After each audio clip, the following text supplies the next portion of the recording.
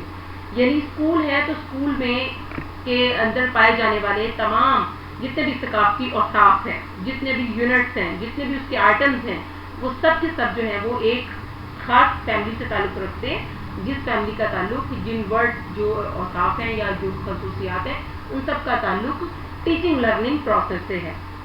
اسی طرح سے ہم مثال اگر ہم ہاسپٹل لیں تو ہم ہاسپٹل میں ڈاکٹر لیں گے, پیشنٹ لیں گے, اور انجیکشنز ہوں گے, پلز ہوں گی, اور اس کے علاوہ ایمبولینسز ہوں گی. یوں جب ہم ایک کنیکشن رکھنے والے تمام اوصاف کو اکٹھا کرتے ہیں تو وہ ایک کلچرل کمپلیکس کہلاتا ہے. کلچرل ڈائفیوژن, ثقافتی نفوذ. When one group adopts the culture of the other group is called cultural diffusion. Means of communication are the fast source of cultural diffusion. For example, pop music, dresses, foods like Chinese food, Eastern foods, and Western foods are adopted and learned by transmission through internet, like TV or other sources through that we are using through internet.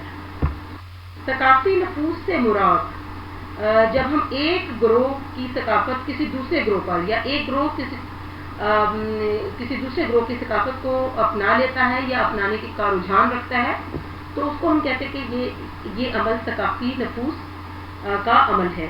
ثقافت کو جب ہم ایک جگہ سے دوسری جگہ پھیلانے میں مواصلات کے ذریعے بہت معاون ثابت ہوتے ہیں. موجودہ دور میں بہتر مواصلات کے سبب مغربی ثقافت کا اثر مشرقی ممالک میں روز بروز بڑھتا جا رہا ہے. کلچرل لیج, ثقافتی خلیج. American sociologist William Ogburn is the founder of cultural ledge theory. According to this theory, speed of change is not same in all the aspects of society. Instability and uncertainty is created in the society by adopting and rejecting the change in material aspects. People fast to accept change than non-material aspects. This uncertainty became the reason of cultural lag between the people of the society. Sociologist William Ogburn کا ماننا یہ ہے کہ ہمارے معاشرے میں تبدیلی یا چینج جو ہے یہ ایک مخصوص رفتار سے نہیں آتا. ہماری زندگی کے مختلف پہلوؤں میں یہ چینج جو ہے وہ اس کی رفتار مختلف ہوتی ہے.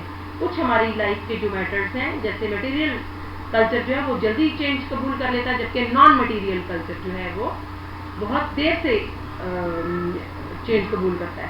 اس طرح جب کچھ پہلو تبدیلی کے بعد بہت ترقی یافتہ ہو جاتے ہیں اور کچھ ایسے ہیں جو کہ ہمارے معاشرے کا ایک بہت طبقہ ایسا ہے جو کہ چینج میں اس لیول پر نہیں آ پاتا, تو ہمارے معاشرے میں ایک انسرٹینٹی یا ایک ناہمواری پیدا ہو جاتی ہے اور وہ ناہمواری بہت سارے نئے مسائل کو جنم دیتی ہے.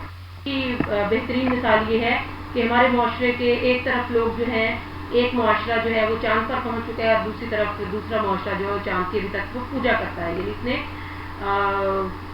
چھوٹے ذہن کے لوگ موجود ہیں کہ وہ چاند کو بھی ایک خدا یا دیوتا کے روپ میں مانتے ہیں, جبکہ دوسری ایسی قوم ہے جو کہ تبدیلیوں کے بعد, گزرنے کے بعد, انوینشنز کے بعد, ایجادات کے بعد چاند پر پہنچ چکی ہے.